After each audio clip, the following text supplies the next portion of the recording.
Welcome back to another video. If you would like and subscribe, I greatly appreciate y'all watching my videos.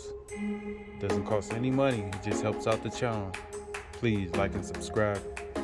But today we're going to talk about this tensioner. Basically, I took this old pulley off of this tensioner here, and I just replaced this pulley here.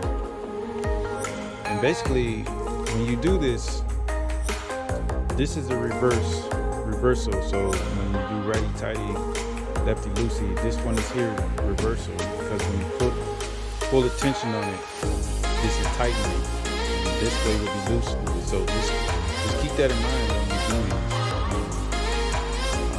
And how to take off the tensioner is basically one bolt.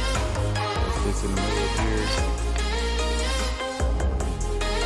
Fits down in that hole right there.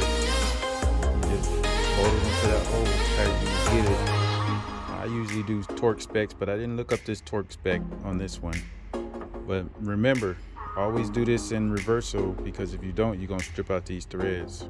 It's not lefty loosey, righty tighty when it comes to these. You have to do it in reversal to order to get this off. But if I help y'all in any kind of way, like and subscribe. Thank you for watching my video. Y'all have a good day.